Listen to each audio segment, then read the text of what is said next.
C'est le dernier volet de notre série consacrée à l'immobilier de luxe à Paris. On se demande qui peut bien s'offrir ces appartements et ces maisons à plusieurs millions d'euros. Des clients fortunés, évidemment, et discrets. Nous avons pu exceptionnellement accompagner un couple d'acheteurs lors d'une visite dans le quartier de l'Étoile. Leur goût, leur choix, leur motivation n'ont plus de secret pour Bruno Lopez et Nicolas Métoer. Est-ce que cet appartement donne sur la Tour Eiffel, là ? Une petite vue Tour Eiffel. Vue sur la Tour Eiffel, un des critères les plus recherchés par la clientèle fortunée.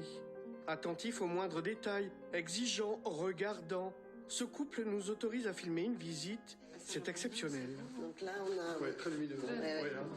Parce que vous savez, c'est pour notre maison de champagne, vous savez faire, et on souhaite faire des dîners de réception, donc on a besoin, si vous voulez, d'une grande pièce de réception. Et là, vous avez l'adresse, les prestations. Et la vue sur la Tour Eiffel. Et la vue sur la Tour Eiffel. Pour nous, ce qui est important, c'est d'avoir des belles hauteurs sous plafond et un cadre prestigieux comme cet appartement. Un appartement de 260 mètres carrés. Les prestations correspondent aux besoins du couple. Mais sera-t-il prêt à débourser les 6 millions d'euros nécessaires pour l'acquérir ? C'est un appartement, vraiment, qui se prête aux réceptions. Regardez cette salle à manger. Ici, ça fait 50 mètres carrés. D'accord. Un peu plus, même. C'est le département immobilier de luxe de la maison Sotheby's qui propose ce bien. Leurs agents sont aussi chics que les clients. On n'a jamais assez de rangement, donc on a des dressings. J'ai attendu Sotheby's même en Lettonie. Je suis pas une Française, mais c'est déjà, tout le monde connaît Sotheby's. C'est déjà le nom qui parle pour le sol. C'est dans les bonnes mains, si tu attends Sotheby's, à mon avis. Voilà. Donc c'est important d'être avec des gens avec qui on peut faire confiance et qui vont nous faire gagner du temps parce qu'on va visiter peu de choses, mais les choses qui nous correspondent. Mon rôle est avant tout un rôle d'écoute. On ne peut pas faire ce métier si on n'est pas à l'écoute des personnes qui viennent nous voir.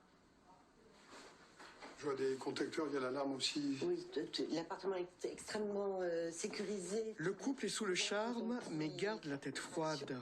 Sécurité, là c'est le boudoir. Les acheteurs connaissent les prix du marché et veulent du clé en main. Le placard sympathique. Il y a beaucoup de sites qui comparent les prix, les derniers prix des ventes des notaires et autres. Donc c'est vrai qu'aujourd'hui, le prix du marché du mètre carré, on va dire moyen, est connu. Mais ce qui fait la différence, et il peut y avoir des variations élevées, c'est pour ça qu'on se déplace. Et surtout, ce qui est important, si vous voulez, dans quelle fonction on cherche l'appartement et s'il n'y a pas de coûts supplémentaires quand on rentre dans l'appartement. Depuis la pandémie, on a plus de mal à vendre un appartement entièrement à rénover parce que le délai des travaux s'est considérablement allongé du fait de pénurie de matières premières. Dans l'immobilier de luxe, la discrétion est une règle d'or. Un milieu fermé où tout le monde se connaît. Si transaction il y a, elle se fera de toute façon, loin des caméras. Ça fait rêver. Et puis comme chaque vendredi soir, place maintenant à un soir